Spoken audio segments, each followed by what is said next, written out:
What's going on? So today we're going to be working on the 7.3. This is an 84 Ford. We are going to be replacing the wiper motor. I've already went and got the replacement wiper motor. Quick note, you're going to want to keep your old rubber bushings because they may not come with them. What I have decided to do, because I had already kept the rubber bushings off of it when I took it back as the core,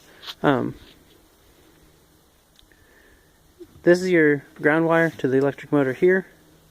I'm really not happy with the green corrosion silver paint on the ground, but not much we can do about it, I guess.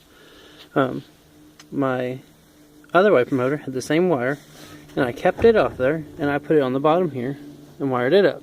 So I now have two grounds, and in theory, on an older vehicle that has ground issues, this might be useful. Now, things you're going to need are like a ratchet with a 1/2-inch socket and a 3/8. The 1/2-inch is going to be these bolts here, and the 3/8 is going to be the bolt here. Now, before you even start, just go ahead and take the tray off, the window vent piece here.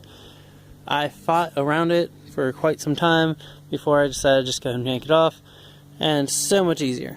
Now, once you have it off, you see the linkage down there? There's going to be a bolt in that. Not going to be an easy way to get to that. Now, I struggled with this one for a minute. There's 3 bolts, not 2, on the wiper motor. One was hidden underneath the sheet metal right up here. See the 2 screws sticking up? Take those 2 screws out, expose the sheet metal that comes off, and expose the top bolt. So much easier once you figure that out and take that out. Reassembly should be fairly simple. Now, when you take the sheet metal off, take the 3 bolts out of it, flip the motor out, you're going to be able to get to the bolt that holds the linkage on. All in all, pretty simple. I'd recommend going ahead and having the replacement part.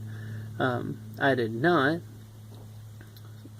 So this has been down for a couple days waiting for the wiper motor to come back in. The contacts inside were bad. The motor itself weren't actually bad. But the problem that we're fixing here, my hand's getting super cold holding the camera. The problem we're fixing here was it only had high wipers, and none of the other wipers worked. None of the other speeds. So that's the problem that we are hopefully going to fix. Well, I took it apart, and I saw several issues on the inside.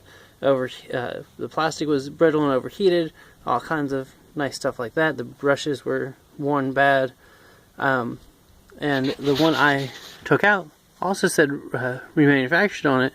So I think maybe it was a bad reman.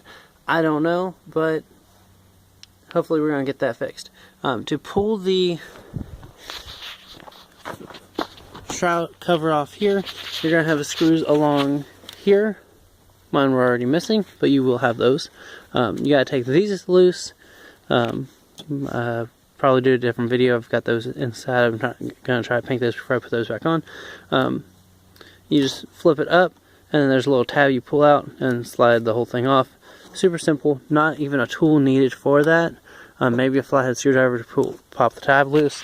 And you're going to have screws along here and throughout that area. Hopefully you learned something. Hopefully this was helpful. If it was helpful or you enjoyed the video, give it a thumbs up. Don't forget to like and subscribe for more projects and more tips and tricks along the way. And don't forget to share my videos. I've got other social media accounts. The names will be down in the description below. Thanks for watching.